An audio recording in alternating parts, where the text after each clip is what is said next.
뉴욕 증시가 2.2%대 상승세로 마감을 했습니다.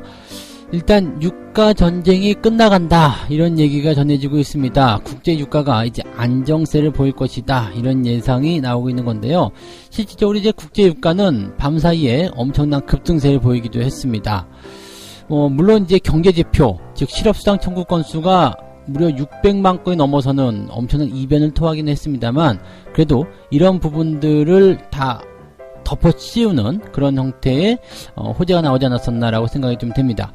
유가와 관련된 이야기 어떻게 되고 있는지 미국 증시 어떤 식으로 상승을 했는지 알아보도록 하겠고요. 연결해서 사우디와 러시아의 이런 유가 소식, 원유 감산 이야기들, 트럼프의 트위터 이야기들 또 그런 것들이 어떠한 또 그 맹점이 있는지 그런 것들을 같이 첫 번째와 두 번째 이야기 섞어서 같이 말씀드리도록 하겠습니다.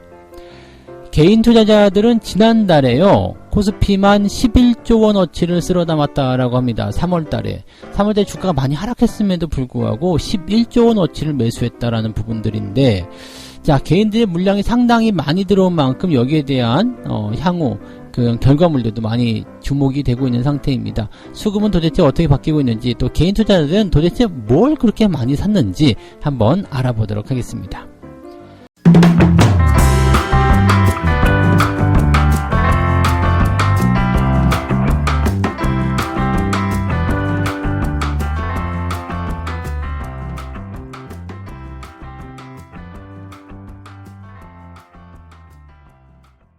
네, 반갑습니다. 오늘은 4월 3일 금요일입니다. 주말장이죠. 주말장은 또 변수가 있을 수도 있다 이 생각들을 항상 하셔야 됩니다. 그래서 일반적으로는 주말장에서 나타나는 변수들은 이렇습니다.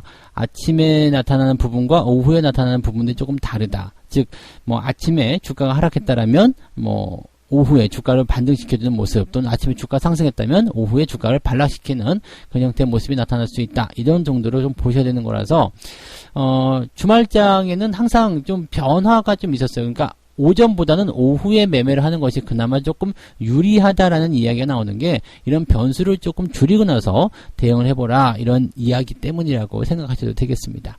참고들 하시고요. 주말장은 원래 변동성이 많기 때문에 거기에 대한 부분들 좀 고민하시면서 투자하시면 좋을 것 같습니다. 그래도 일단 아침 분위기는 괜찮을 것 같아요. 왜냐면 다우지수가 2%대 상승을 보여줬기 때문에 이 정도 상승이면은 나쁘지 않을 것 같아요. 또 여기서 나온 재료들이 또 앞으로의 긍정적인 부분들을 가지고 있거든요. 물론 여기에 대해서 여러 가지 이 말들은 많습니다만 그것들을 하나씩 풀어보면서 첫 번째 이야기와 두 번째 이야기 같이 알아보도록 할게요. 증시가 올라온 배경에는 일단 유가가 있고요. 그보다 앞서서 하락 출발을 하게 된 배경에는 실업수당 청구 건수가 있습니다. 경제지표가 좋지 않다라는 이야기가 되는 건데요. 경제지표가 좋지 않다라는 이야기는 뭐가 되냐면 일단 지금 현재 시점에서 경기가 계속 안 좋아지고 있다. 2분기까지도 더 나쁘다. 성장률 떨어질 것이다. 등등의 얘기들 계속 나오고 있었잖아요. 그렇기 때문에 이러한 내용들은 일단 3분기가 지나야지 경기가 좋아질 것이다. 라고 일단 전망이 됐었기 때문에 투자자들 입장에서는 그럼 2분기까지 안 좋다면은 지금 이제 4월달 시작인데 6월달까지 안 좋다는 얘기 아니야? 에이 이렇게 생각할 수도 있다는 이야기거든요. 그래서 실질적으로 또 이제 경기에 대한 안 좋은 부분들이 막 피부에 와닿기 시작하는 것이 어느 정도 기간이 지난 다음이기 때문에 4월 말, 5월 달 이쯤 되면은 경기가 너무 안 좋네. 이렇게 또 체감 경기가 나빠질 수도 있는 상황이 되기도 합니다. 그래서 2분기를 안 좋게 보는 사람들이 굉장히 많은데 지표들이 하나씩 둘씩 나타나기 시작했어요. 지금 이번 주에 미국의 주간 신규 실업수당 청구 건수 무려 665만 건이 나왔습니다. 이 역대 최고치인데요. 600만 건은 이제는 조금 이 마음적으로 좀 단련이 됐는지 그냥 별로 놀랍지 않다 이렇게 예상이 좀 되기도 하는데 600만 건이라는 것은요 이게 상상조차 못했었던 이야기거든요. 지난주에 200만 건이 나왔을 때만 해도 저는 깜짝 놀랐습니다. 보통은 20만 건 많아봤자 이제 6, 70만 건 정도의 실업수당 청구 건수 이게 실업자가 그만큼 있다는 얘기거든요. 그러니까 나 지금 일을 못하니까 돈을 좀 주세요 라고 얘기하는 것이 바로 이 실업수당 청구 건수인데 우리나라로 치면 뭐죠? 이제 실업급여라고 봐야 되나요? 네, 하여튼 그런 식이라고 보시면 되겠는데 이게 지금 665만 건이면은 평균치 대비해서 거의 10배 가까이 증가했다는 얘기나 마찬가지거든요. 그리고 이게 왜 문제가 되냐면요. 실업자가 많다라는 거. 여러분 생각해 보세요. 지금 잘 다니던 직장을 갑자기 확 그만두게 됐어요. 그럼 어떻게 되겠어요? 씀씀이가 달라지게 됩니다. 원래 꾸준하게 들어오던, 아무 걱정 없이 들어오던 월급이 없어져 버렸어요. 그럼 어떻게 돼요? 씀씀이가. 난 뭐 월급을 200만원 받으니까 100만원은 내 마음대로 쓸 거야 생각했다가 월급이 200만원 없어져 버렸어요. 그럼 어떻게 돼요? 씀씀이가 없어져야 되겠죠? 네, 달라진다는 얘기예요. 그러면 소비를 늘리는 것이 아니라 줄여지게 된다는 얘기가 들어가면 되는 겁니다. 그러니까 소비가 줄어들게 된다라면 어떻게 될까요? 경기가 결국엔 나빠지겠죠. 자, 이것은 경기 순환에 대한 원칙으로 나오게 됩니다. 소비가 줄어들게 되면 결국에는 뭐가 돼요? 기업들의 실적이 감소하게 되는 거죠. 기업들의 실적이 감소하게 되면 기업들이 투자를 축소하겠죠. 기업들이 투자를 축소하게 되면 결국에는 뭐가 돼요? 실업자가 또 많이 늘어나게 되는 거죠. 실업자가 많이 늘어나게 되면 개인들의 소득이 감소하게 되고요. 소득이 감소하게 되면 소비가 줄어들게 되고 악순환이 계속 나타나게 되는 거거든요. 이게 선순환으로 가게 되려면요. 중간에서 이제 뭔가 딱 하고 정책적인 부분이 자리를 잡아줘야 돼요. 그래서 어떤 것들이 나오게 되냐면 뭐 개인들한테 이제 뭐 장려금을 지원한다거나 또는 뭐 대출을 확대해 준다거나 뭐 세금을 감면해 준다 등등 여러 가지 정책들도 나오겠지만 거의 대부분이 보면은 기업들을 가지고 흔듭니다. 기업들에게 투자하기 좋은 환경을 만들어줘요. 야, 걱정하지 마. 지금 이럴 때 돈 싸게 빌려줄 테니까 이럴 때 투자하는 거야. 땅 사고 공장 짓고 열심히 해봐. 니네 하고 싶었던 거 있었잖아. 돈 빌려줄게. 이런 식으로 나오거나 아니면은 뭐 인프라 투자를 통해서 인위적으로 실업자 수를 다운시킨다거나 이런 식으로 나올 수가 있겠죠.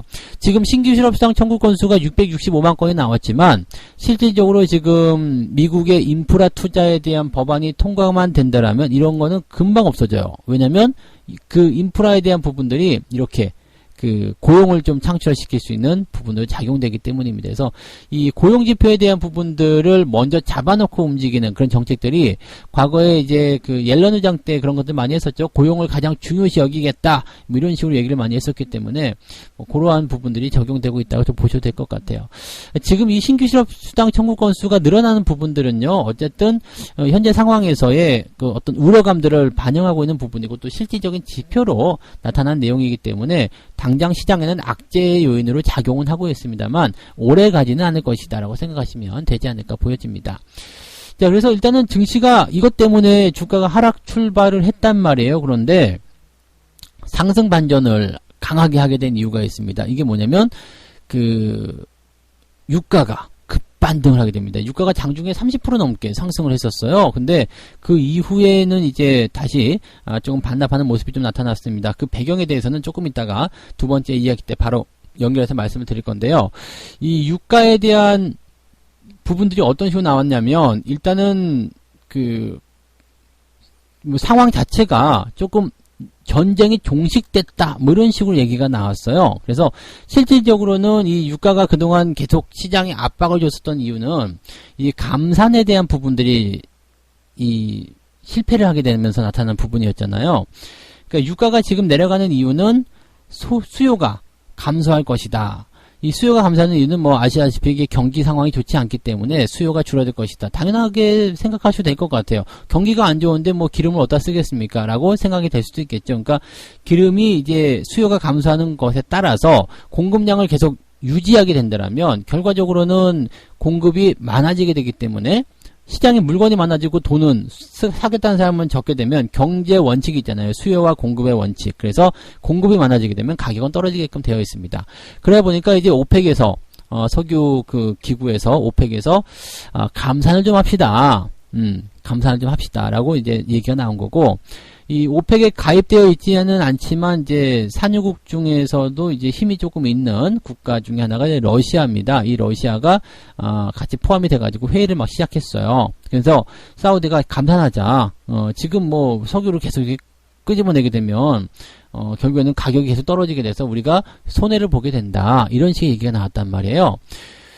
그런데 여기에서 이제 러시아가 반대를 딱 하게 됩니다. 난 못하겠는데요? 라고 얘기를 해버립니다. 왜 못하겠다는 거야? 라고 일단, 얘기가 나오는데 러시아는 뭐냐면 높은 유가가 높아질수록 생산성이 낮은 미국 셰일 오일 업체들에게 유리하게 작용한다. 이렇게 불만을 즉 미국이 셰일 오일을 이용해서 이런 기름을 팔아먹는 것 자체가 마음에 안 든다. 이런 얘기가 되는 거거든요.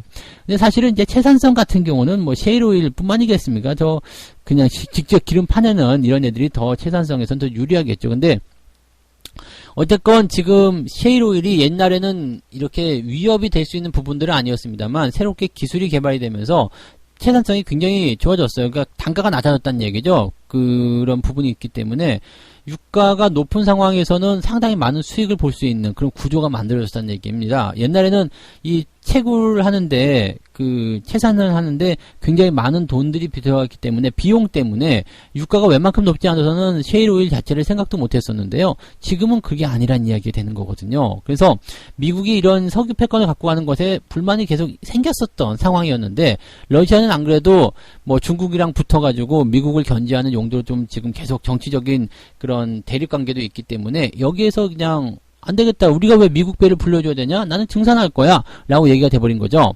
그래서 이 감산에 실패가 됐는데 뭐 오펙이라고 해서 그럼 우리라도 감산할게 라고 나갈 수 없는 이유가 뭐냐면 얘네들이 만약에 오펙에서 감산하게 되고 러시아는 계속 증산하게 돼요. 그러면은 시장에 석유는 뭐가 많아져요? 러시아산 석유가 많아지는 겁니다. 그럼 시장 점유율 측면에서 오펙이 밀려버리게 되는 거거든요. 그럼 안 되겠다. 그래서 우리도 그러면 감산 안 하고 우리도 같이 증산할 거야. 이런 식의 얘기가 나와버린 거죠. 그러니까 수요는 없는데 감산이 아니라 오히려 증산으로 간다. 이렇게 경쟁이 들어가게 되니까 시장 자체의 유가가 굉장히 불안정한 모습을 좀 보였다는 이야기예요. 그래서 이제 감산 합의가 3월 말에 종료가 되고 4월 1일부터 뭐가 됐어요? 감산 쿼터에 제약을 받지 않고 그냥 뭐 맘대로 해라. 네, 이렇게 돼버리게 된 거죠. 그래서 사우디는 일단 산유량을 뭐 4월 1일부터 하루에 1200만 배럴 이상으로 끌어올렸다. 이게 이제 그동안의 악재 국면이었고 유가가 계속해서 폭락했었던 가장 큰 이유라고 보시면 될 것 같습니다. 그런데 요게 이제 상황이 바뀐 거죠.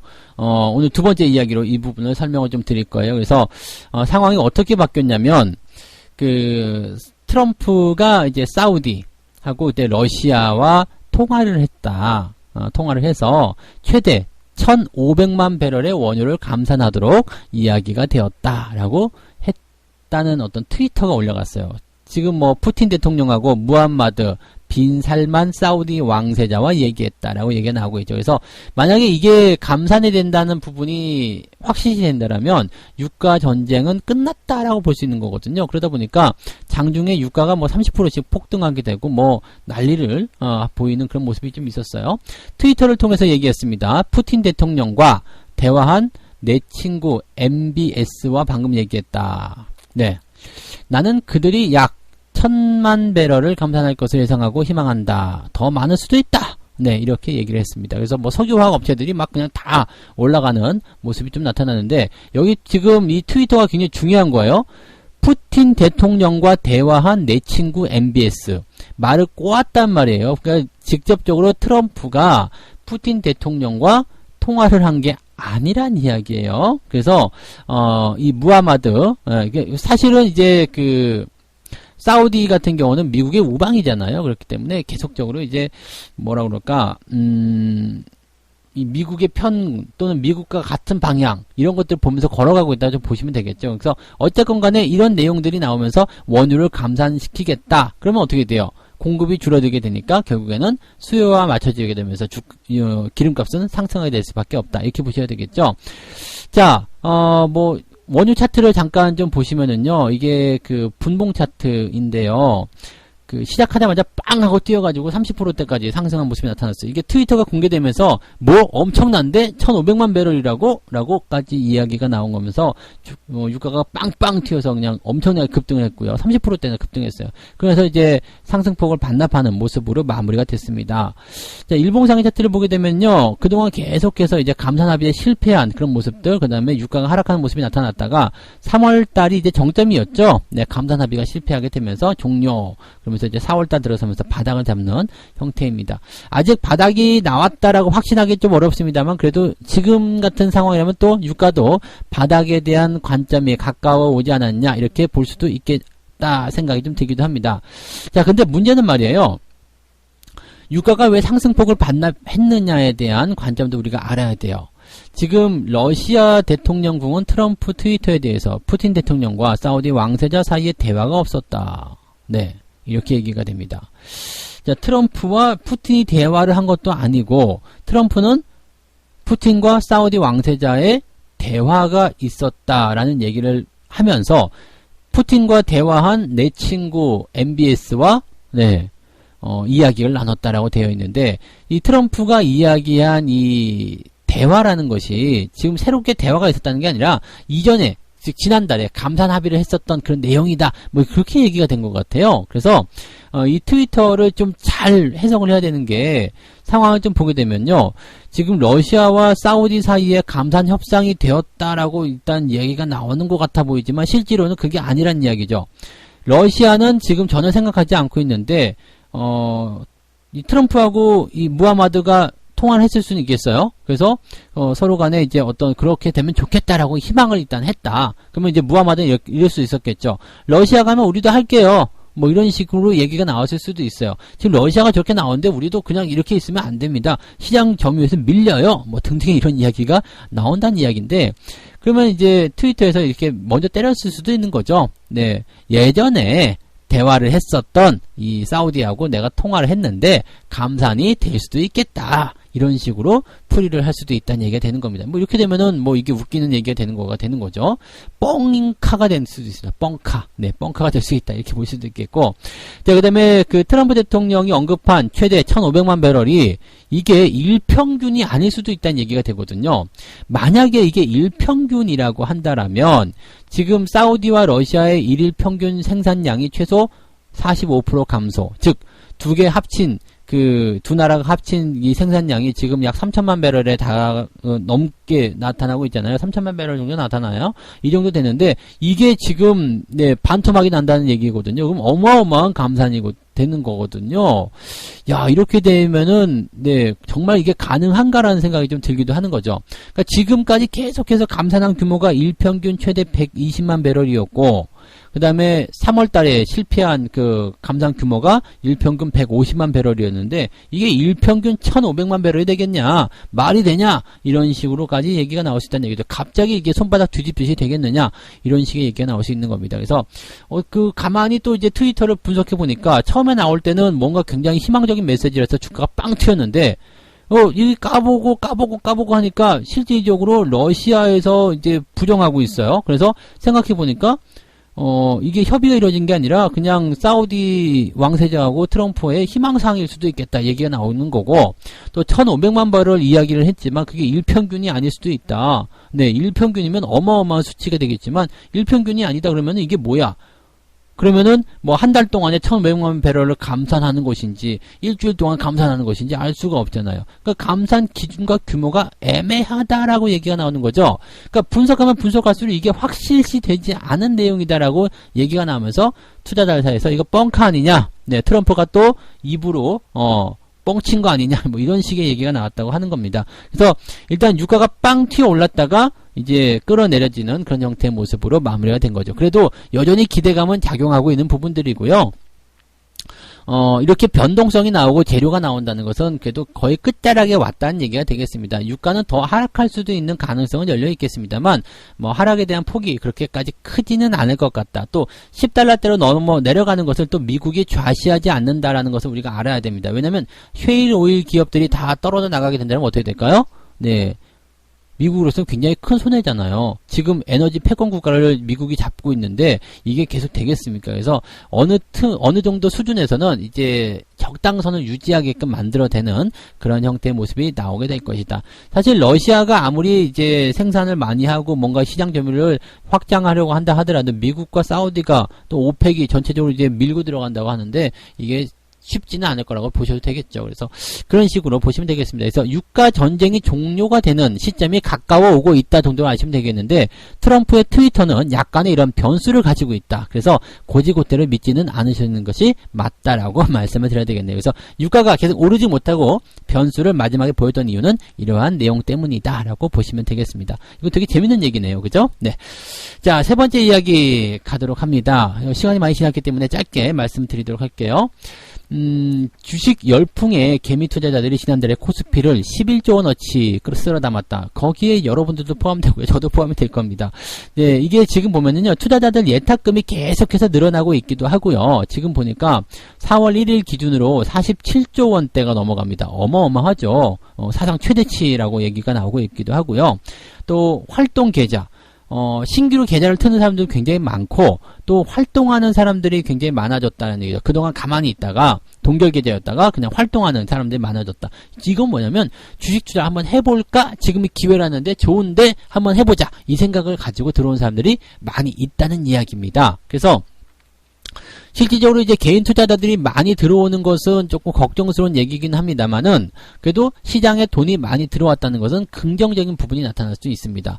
물론 이제 여기에서 이제 수익이 연결이 되고 좋은 흐름들이 연결이 돼야지만이 개인들에게도 좋은 소식들이 나오게 되고 또 부자들도 나오게 되겠지만은 개인 투자자들 같은 경우는요, 투자에 대한 포인트들이 돈은 굉장히 많이 있을 수가 있어요. 그런데 이게 응집이 잘 안 되고요. 자꾸 엉뚱한 데로만 쏠려 들어가는 경향들이 좀 있어요. 짧은 시간 내에 돈을 많이 벌고자 하는 그런 내용들. 그 다음에 또 이 예탁금의 대부분들이 또 빚을 내서 가지고 들어온 돈이 아니겠느냐 이거죠.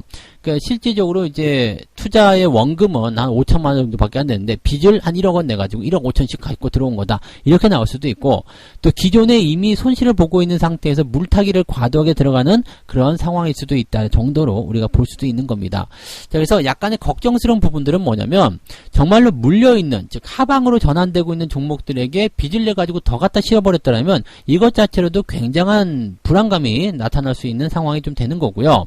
또 한 가지가 된다라면은 또 빚을 내서 또 뭐 물리지 않고 이제 새롭게 시작을 했다라고 하더라도 여기서 문제가 되는 것은 뭐냐면 특정 종목군에 너무 집중이 되고 있다는 얘기죠. 즉 테마군들 많이 올라간 종목들 뭐 최근에는 뭐 시젠이라든지 이런 파미세 이런 종목들 꼭지점에 사시는 분들 굉장히 많고 또 걱정들 많이 하시던데 이런 그냥 묻지마식 투자 그냥 올라가니까 더 가겠지. 항상 이런 부분들이 문제가 좀 됐어요. 돈이 아무리 많아도 소용이 없거든요. 이렇게 되면은요, 밑바디 독에 물 붓기가 되는 거죠. 그러니까 제대로 된 투자를 통해서 저점 매수가 들어가서 꾸준하게 가져가는 부분이 아니라 그냥 욕심, 단기간에 뭔가 크게 벌어보겠다 이 생각을 가지고 그냥 들어와 버렸다면 여기서 문제가 크게 벌어질 수밖에 없습니다. 그래서 뭐 삼성전자라든지 또는 뭐 이런 단기 테마주 바이오 쪽 이런 쪽이라든지 개인들이 몰려 들어가는 이런 모양새를 좀 보게 되면 걱정스러운 부분들이 굉장히 많죠. 단순히 자금이 많이 들어와서 요즘에 뭐 동학 운동 뭐 이런 얘기까지도 얘기 나올 정도인데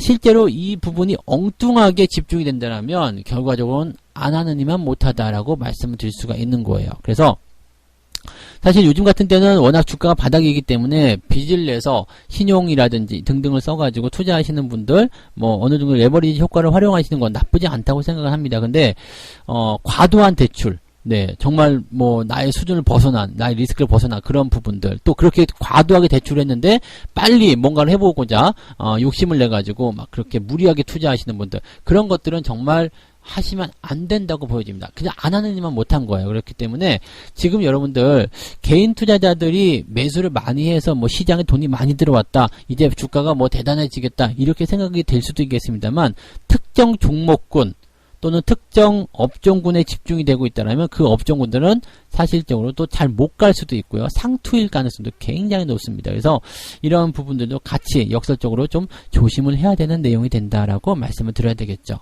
아무튼 지금이 기회인 것은 맞습니다. 기회인 것은 맞고 지금 시기에서 여러분들이 계속적으로 시장을 긍정적으로 바라봐야 되는 것은 맞습니다. 그런데 방금 전에 말씀드렸듯이 무리하게 너무 고점에서 따라 들어가신다거나 테마주들만 붙잡고서 그냥 뭐 허송세월을 보낸다거나 어느 한 업종에 어느 한 종목에 몰빵 친다거나 빚내서 과도하게 투자한다거나 이런 것들은 절대적으로 하시면 안 된다는 거 말씀을 꼭 드리도록 하겠습니다. 자, 이렇게 해서 오늘 세 가지 이야기 전달해 드렸습니다. 뉴욕 증시가 유가전쟁의 종식을 통해서 종식에 대한 기대감으로 상승 마감을 했는데 그보다 앞서서 실업수당 청구 건수에 대한 정말 기록적인 수치가 나타나면서 시장의 우려감은 여전히 진행이 되고 있는 상황이다. 뭐 그래도 일단 증시가 반등을 하니까 기분은 좋다. 이렇게 말씀을 드릴 수 있겠고요. 유가에 대한 이야기 좀 자세하게 전달해 드리긴 했는데 두 번째 이야기가 이제 사우디와 러시아가 최대 1,500만 배럴을 원유를 감산할 것으로 예상되고 있다. 누가? 트럼프가 이렇게 얘기했다고 하는데 트럼프의 트위터를 분석하면 분석할수록 이게 뻥카 아니냐 이런 우려감들이 나오고 있어서 유가가 상승을 하긴 했습니다만 다시 살짝 내려오는 그런 형태의 모습을 보였다. 이렇게 얘기가 됐고요. 개인 투자자들이 매수를 많이 해주고는 있습니다만 이 부분들은 조금 조심해야 될 필요가 있다는 얘기를 좀 해드릴 수 있을 것 같아요. 특정 업종군 또 많이 오른 종목군들 테마군 쪽으로만 집중되는 경향이 있기 때문에 이런 것들은 뭐 현명한 투자자들이라면 조금 피해서 대중과는 다른 길을 가르치는 것이 맞다. 매수를 하지 말라는 것이 아니라 그런 종목군들을 좀 피해서 매수해라 이렇게 말씀을 드리면 되겠습니다. 네. 자, 오늘도 책 한 꼭지 읽고 마무리하도록 하겠습니다. 활짝 핀 상태의 호황, 불황의 연속은 극히 드물다는 점을 기억하라. 시장은 발작하듯 움직이기 때문에 가설을 채택하고 있다. 다시 폐기해야 할 수도 있고 할 수 있는 한 시장의 흐름을 잡으려고 하지만 불가능할 때는 아예 노력하지 않는 편이 낫다. 이게 무슨 얘기냐면요. 이 책에 대한 그 책에 쓰여져 있는 이야기들은 굉장히 복잡하긴 한데요. 시장에서의 어떤 그 변화, 즉 지금이 바닥입니다 라는 부분에서의 어떤 확신을 심어주기 위한 가설들 그런 것들을 계속해서 생각했다가 또 상황이 아니면 그걸 버리고 또 다른 가설을 가지고 들어올 수도 있고 이럴 수 있다는 얘기입니다. 그래서 사실적으로 그 바닥이라든지 천정을 예측하는 것은 굉장히 어렵다라는 얘기가 되는 거고 그런 것들을 정확하게 예측하기 어렵다라면 아예 그냥 시장의 흐름에 맡겨둬라. 그래서 시장의 흐름이 어떻게 흘러가는지에 따라서 거기에 맞는 대응을 해라 라는 얘기가 되는 겁니다. 그래서 여러분들 지금 시장에 딱 맞는 것 같아요. 바닥을 확인하고 들어가는 거 굉장히 좋거든요. 그래서 뭐 지금이 바닥입니다. 지금이 무조건 그겁니다 라고 딱 단정 지으면서 하지 마시고요. 천천히 물량 나눠서 매수하시는 분할 매수로서 바닥을 확인하시는 전략으로 가시면 좋을 것 같습니다. 자, 이야기가 조금 길어져서 서둘러 마무리하도록 하겠습니다. 네, 오늘 여기까지 이야기하도록 하고요. 저는 다음 시간에 다시 오도록 하겠습니다. 주말장 꼭 성공 투자하시기 바라고요. 다음에 뵙겠습니다. 고맙습니다.